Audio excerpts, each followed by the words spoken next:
Welcome back to The Mature Male. Today we are talking about the crucial role of self-reflection in personal growth.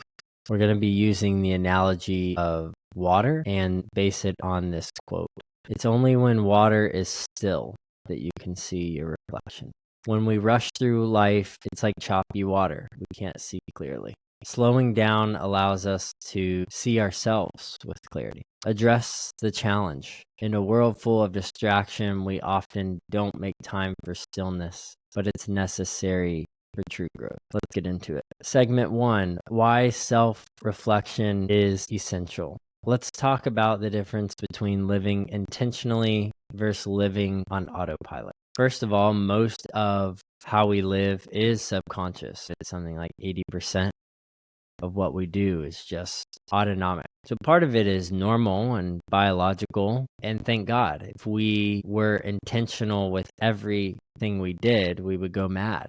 There are many things in our life we need to be more autonomic in. Brushing our teeth, getting dressed, showering. These aren't mysteries that we wonder the meaning behind. And it is easy in the routine for it to feel monotonous, for us to simply let life pass us by without truly being present to it. That is the age-old trope, the classic story of a person who was too busy.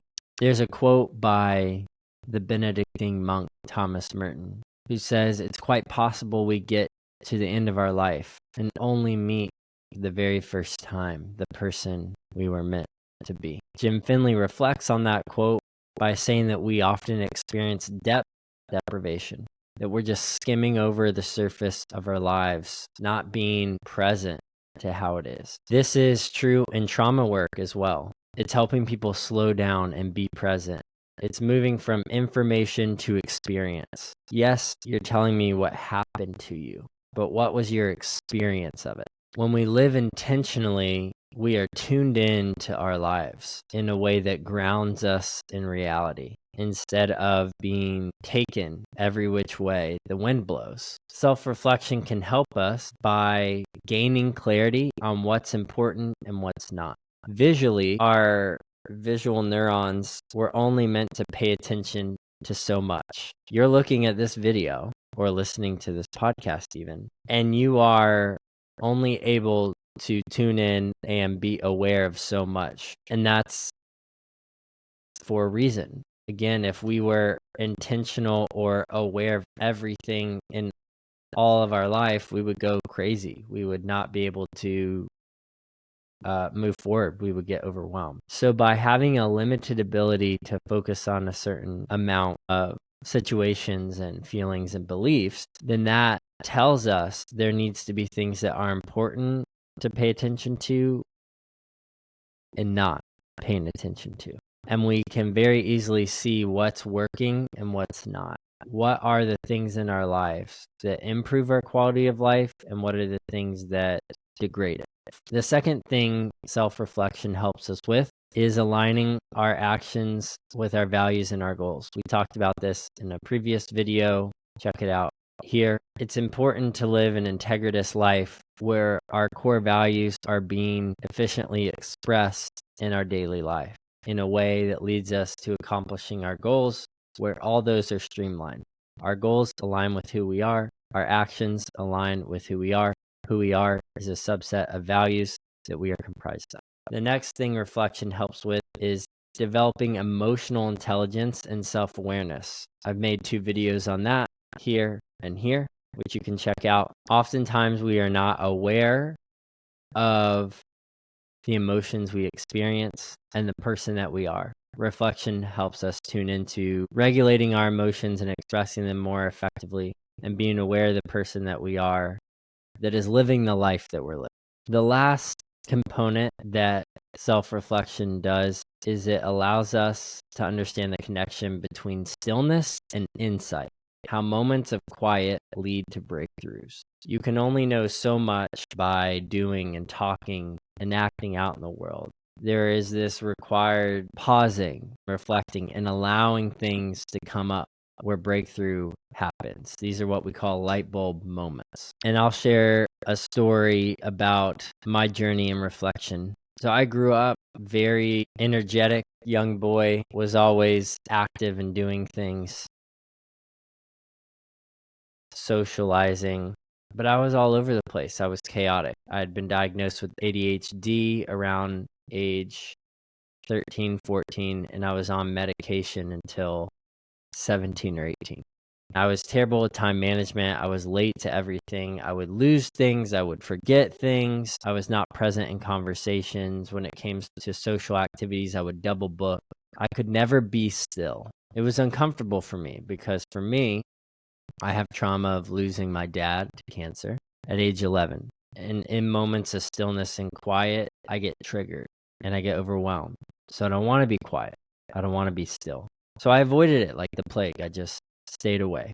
But ultimately, I reached a breaking point where I was dating someone who reflected back that I was not opening up to them. I was not sharing the deeper parts of myself. And I was continually, aimlessly running around, going on another trip, blowing my budget, forgetting the time. And I knew I needed change. So I had a friend at the time who was a photographer, and he was going to this monastery to take pictures. I thought that's cool. So I just went along with him. And the minute we stepped onto the monastery grounds, I felt a shift within me. I became more stable, grounded, and present.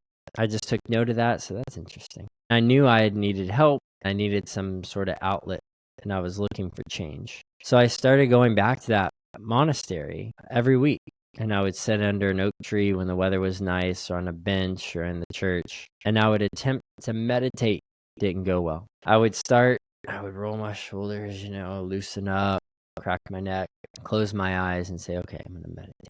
Took a deep breath, closed my eyes. 10 seconds later, I'd be looking around. I couldn't do it. I couldn't bear the silence and the stillness. But I kept coming back every week to that monastery. And as I did and I practiced, my practice deepened. I got more capacity within myself to handle the stillness and the silence. And I went from 30 seconds to 2 minutes to 5 minutes to 10 minutes to 20 minutes. And I was at a point in my life where I was between jobs, and I had a random thought, what if I lived at this monastery? So I asked, and I did. I wrote a newsletter on it, which you can find in the show notes. Lessons I learned living in a monastery. And I remember driving there, parking, walking in, and for 6 weeks, I would not drive, not eat out, not be on my phone, not have access to a computer, not be cooking. I would not be working, primarily sitting, meditating, being, healing from that trauma that happened. And that first week was hell. I revolted. I acted out because everything that was a creature comfort to me had been stripped away, and I felt powerless. I felt vulnerable. I felt weak. I remember sitting with the monk who would become a dear friend and mentor. He told me a story. He said, Wes, the Sufi Muslims have this concept of fire. Almost everyone sees fire. Some, but very few, feel the flame and the heat.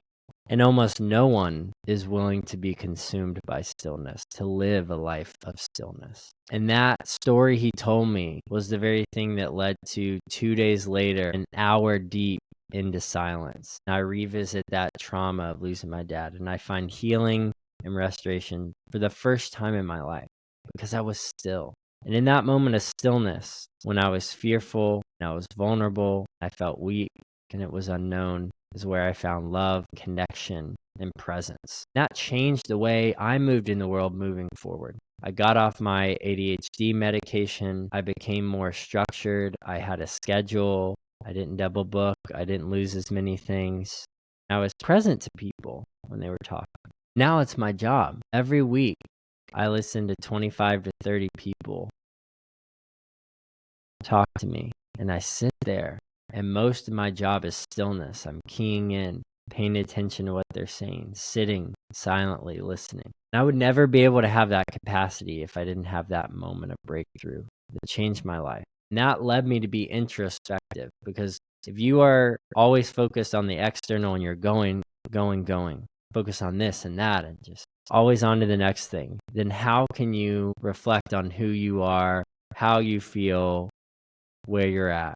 You need consistent times to ground yourself in the reality of who you are and the life that you live. That's where the insight comes. Revelation is something that is revealed to you. It is only revealed when you allow the space to sit. And in a culture that is constantly on our phones scrolling, it's nonstop dopamine hits. And we don't allow ourselves to settle into the stillness, the silence, and the quiet. But that is where insight comes. Our breakthroughs, our ideas, our understandings, our progressions all happen through a reflection. It's like taking a timeout in a game. It's not until you pause, reset, and replan that you know what's going on. So that leads us to segment 2. How do we conduct daily and weekly reflections? For a daily reflection, here's a simple framework. In the morning, set an intention. Ask yourself, how do I want to show up today? In what way do I want to show up? To work, what kind of person do I want to be at work today? To my family, how do I want to present? To my friends, how do I want to act? When you plan intentionally how you want to show up, it gives you something to work towards. It also gives you something to assess. Because if you had a goal and you don't show up the way that you desire or you need, you can ask yourself, what kept me from doing that? Which leads me to that second part of a daily reflection. In the evening, you're going to ask 3 questions. What went well? What did not go well? And what did I learn? What went well reveals the affirmative actions that you're taking of being the person that you want to be. You should be proud of those actions. You should continue to act out of those things and not need to pay much attention to them because you're already doing them. Good job. Then the majority of the reflection will be, what didn't go well? Where did I get off track? Where did I miss the mark? Based on how I wanted to show up. And the last question gets you out of a moralistic processing and ask, what did I learn? What lessons did I learn from what went well and what didn't? These are simple questions, but they are the start to being more reflective as a person. You would be surprised at how much progress and insight you get from simply starting with these. Now that's a daily reflection. So for a weekly reflection, you're going to find time once a week and you're going to look at patterns. Patterns are repeated themes that play out in your life. Which ones keep coming up? Well, I noticed a pattern that every time I talk to this person, I get anxious. Or anytime I look at my calendar and I have free time, I immediately book it with something social. Or every time I do this event, it feels like it takes life away from me. Then you want to assess your progress towards your goals. How did I move towards my goals this week? How did I actually progress towards them based on how I wanted to show up every day and the goals I wanted to have? Did I accomplish them? If I didn't, then the next point is identify areas where you feel misaligned or stuck. Name your biggest barriers to progression, okay? I said I was going to do this and I did this. Why? Why did I choose that? What was going through my mind there? What feeling was I experiencing then? Or where do I feel stuck? Every time I get to this place, I feel like I'm hitting a wall. I just can't get past it. Check in with yourself on why that is. So that's the weekly reflection. Next is incorporating the role of solitude in your life. Every single week, if not every day, you should have a practice of self-reflection, which is walking, journaling, or simply sitting in stillness. You can meditate. The point is you create micro movements of reflection, even in busy life. So yes, I went away to this monastery, classic white crunchy story of self-enlightenment, Buddhism, yogi over here with my stone. I went away to reflect, but I needed a detox. Maybe you do too. But overall, what's more practical and integrated is you incorporating what you're seeking out there in here, in who you are. And that comes from developing these everyday moments. If you have 5 minutes between a meeting, if you have 20 minutes at the end of the day or to start your day, just find these pockets where you can start to incorporate solitude and stillness into your life. It's difficult to trust because that time could be spent seeing someone, doing something. There will always be a reason to not do these things, but you have to ask yourself, how important is it for me to be still and quiet? If you don't see the value in it, you won't do it, period. You need to see the value in incorporating these things and not be overwhelmed to think, I can't do that. I can't sit still. I can't be quiet. Do what I did. Just start with 30 seconds, then a minute. Build your way up. It's better to be consistent every day and show up and try something than it is to take it all at once and then fail and then burn out or feel overwhelmed to the point where you don't even start. Segment 3, what are some tools to track and measure growth? We've talked about the concept, the lesson of stillness, and practices to implement in order to be still, in order to reflect and live a reflective life. So what are the tools to track and measure growth? The first one is journaling. There's different approaches. You can do free writing. You can try structured prompts. You can try gratitude journaling. Writing things out isn't just us communicating what we already believe. It helps us understand our belief. It's not just information, it's insight. And this can come in whatever form you most relate to. Some people want an open field. They just want to free write. Write it all down, doesn't really matter what is said. Others of you will do better with structured prompts. You want a lane, you want organization. And some of you may simply want to practice being thankful for your life. What are the things that you have a deep gratitude in that will reframe the way that you are seeing your life? The next way to track your progress, voice memos. Everyone has a voice memo app on their phone. You can speak your reflection. For those who don't like writing, or maybe you're extroverted like me and you like to talk things out, talk it out in the voice memo. Hit record, just start talking. The next thing is doing monthly self check-ins. This is where you would rate different areas of your life, from career to relationships to health to your mindset. And you want to track those patterns. So daily, finding micro moments to be still and to reflect through pausing. Weekly is through those activities of solitude like walking and journaling. And monthly, it's a higher level assessment on how you're doing in every area of your life. So there should be 3 tiers. Daily should focus on the moment, a day, morning activity, a night activity. Then weekly should move into the rhythms and focusing on the patterns and activities you can do. And then monthly, it's an overall assessment of the main areas of your life to reflect on how you are doing in those. The next way to track progress, meditation and mindfulness apps. There's a ton out there. You can use technology to cultivate stillness rather than distraction. Get rid of Instagram and TikTok and download Insight Timer or the Calm app. Or maybe you just have a phone detox in general and you choose to start sitting in silence. There's no right or wrong way to sit in silence. It's learning how to be quiet in a moment so you can live out of silence in your everyday life. For me, I do this by starting the morning with a short reading from an ancient text. I reflect on that, and then I use a word or two that comes up during that reflection. Then I sit with it for 20 minutes in meditation and silence. So then when I start to get off track, because everyone does, I use those words to bring me back. On the weekends, I journal about how my week's been, what's been going on, how I'm feeling, what I'm thinking, any plans, and I spend an extended amount of time trying to journal. I also try to get weekly walks in. I live in a very cold and dark place for 5 months out of the year, so it can feel depressing, but just trying to get up, get out, go on a walk, get moving. But it's a walk to nowhere. All I bring is a watch, no phone. So that way I can tune out. I can keep track of time if I need to be somewhere. Usually only 15 minutes or so. And the walk in nature is usually longer, 30 minutes to an hour. I try to do that weekly. And then I have weekly check-ins on Sundays with my wife on the different areas of life, as well as monthly. And that allows us to review how well we're doing in each of these areas and where we can grow and track patterns. So that's an example from my life.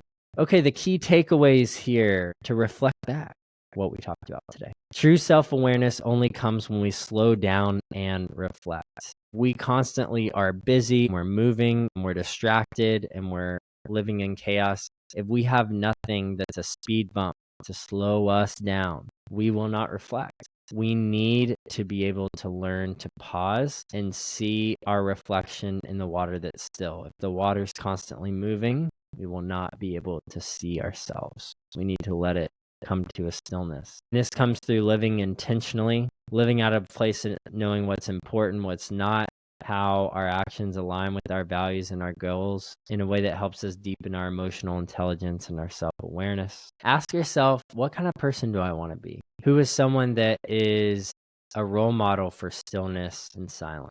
Every time I'm around them, I just feel at ease, like I'm the only person in the world here. They help me slow down, take off the pressure, stop judging myself, and be present. Who in your life does that? And if you don't have anyone in your life, what does it look like to find someone who is? And even more so, how can you become that person? We talked about the difference and correlation between when you're chaotic, how your life is disorderly and mismanaged, and how when you are still, you have insight, clarity, calmness. Then we talk through how daily and weekly reflections help us stay aligned with our purpose. We need practices, things that help us assess, regroup, and refocus on how we're doing. And we do that through using tools that can make self-reflection easier and more consistent. Everyday tools like journaling, going on walks, and meditating. So as a practice for you after watching this video is take 5 minutes today to sit in silence and reflect. What do you notice? No wrong answer. All you have to do is sit in silence and reflect. Put your phone away, turn off the TV or any noise, and take note of how the silence feels. By the way, when we are still and we're quiet, time always goes slower. You might sit there for 2 minutes and it feels like 20. When we are chaotic and we're nonstop, it's the opposite. That's why we feel time scarce, that we're always catching up, that we never have enough time. That's because it's less about the amount of time we have. We all have the same amount of time. It's how we experience it. Are we grounded? Are we living in reality? Are we going at a slow and steady pace? That is making the most of our time. That is living a quality life. If you can learn to be still and silent, you will not feel like you're trying to catch up to life, that you need to make up for something. Like there's always more to do. You will still have goals, you will still have ambitions, you will still be moving and progressing towards things, but you will do it out of knowing you are enough, being thankful, and seeing the life around you through the lens of stillness and silence, which will bring up words like enoughness, beauty, presence, overwhelmed with gratitude versus anxiousness, chaos, scarcity, trying too hard, pressure, immediacy, impulsivity, distraction. Learn to change the way you live through stillness and silence. So that's it for today. Please subscribe, leave a comment on how this episode was for you, and please share your thoughts. We'll see you next time.